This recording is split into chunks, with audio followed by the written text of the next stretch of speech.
The Horses of Greed. A life lesson story. There was once a king who was not happy with his life. He wanted to be happy and wandered in search of it. He also took the help of the experts of happiness and peeped into the pockets of the wise, intellectuals, and life-understanding people, but he could not find the formula for happiness. He finally traveled to the mountains. There used to be a saint living on the mountain. The saint had two hobbies. Number 1, in the morning he would be sitting outside facing the east and watching the sun slowly rising from the horizon, and number 2, he would go out into the jungle, spending the whole day in the forest, wandering from place to place. If he was hungry, he would pluck fruits from the trees and eat them.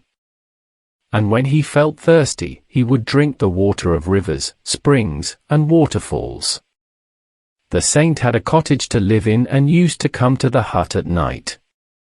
He had 2 blankets for winter and the open sky for summer when the ground was cold, and the pilgrims needed to bring clothes for him every year. The saint had nothing else to his luxury, but he was happy anyway. The king turned to the saint to find out the reason for his joy. Saint laughed at hearing the king's question, wore his wooden sandals, and said to the king, "Your Grace, I will answer this question by coming to your court." The king put the saint on a horse and brought him to the capital. The saint, upon reaching the palace, asked the king to call on someone in need. The king pulled out a letter from the tray of applications. He handed over the letter to the minister and ordered him to call this needy person. The needy were presented to the court. Then the saint whispered in the ear of the king. The king said loudly, "O needy! You go and run in my kingdom. As big as you make a circle on the earth until sunset, that land will be yours." After the order was issued, the king laid down chairs in front of the palace to watch the show. The needy were drawn in a line and made to stand at a place, which seems to be the starting point.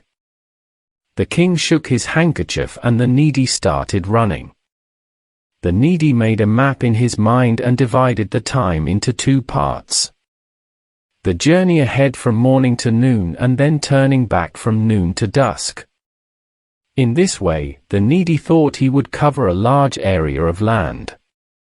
The needy kept running and running.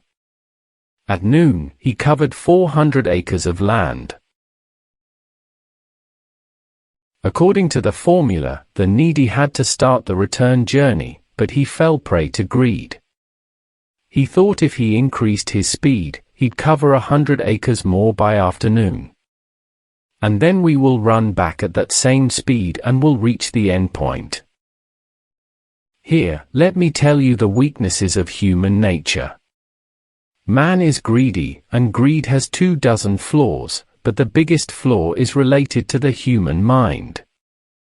God has given man the ability to estimate and do calculations. Whenever we see something, our brain immediately assesses its blood, thickness, weight, and price, and that's how we make our next decision based on this calculation. But when we fall into greed, our brain produces a strange chemical. This chemical destroys our ability to calculate and thus we end up making wrong decisions. You would hear stories of people who lost their lifetime earnings to fraudsters. Immediately after hearing the story you will say, "Oh no, you are an educated, intelligent person, you can't be deceived." But at that time, your mind stops calculations because it is occupied by greed. You even not thinking that how can the man give you land worth 5 million in 1 million, or how can a shop which is worth 1 million in the market, be found in just 100,000. The victim of fraud usually says, "Brother, he was a magician, he covered my mind with magic and I couldn't think straight." A fraudster was not a magician, the magic was your greed and the chemical produced by greed was the reason that took away your intelligence. Coming back to the man who was running to encircle the land, greed has taken away his sense too. His calculation was also wrong. He ran till evening in the greed for more and more land. When the sun began drowning rapidly, he realized his mistake. He turned and raced to reach back to the endpoint, but it was too late. He couldn't make it back before dusk. Now, he had two options: either he accepts his defeat, stop running, and quietly go back home, or would have tried hard to win. He went for the second option. Let me tell you another drawback of a man's nature here. Hard work always comes third in success. First is planning and second is talent. If your planning is wrong, you want to plant dates on mountains, or grow rice in desert, no matter how hard you work, your chances of success will be very low. Second, if you don't have the ability, you don't get regular training, no matter how hard you try, you can't win.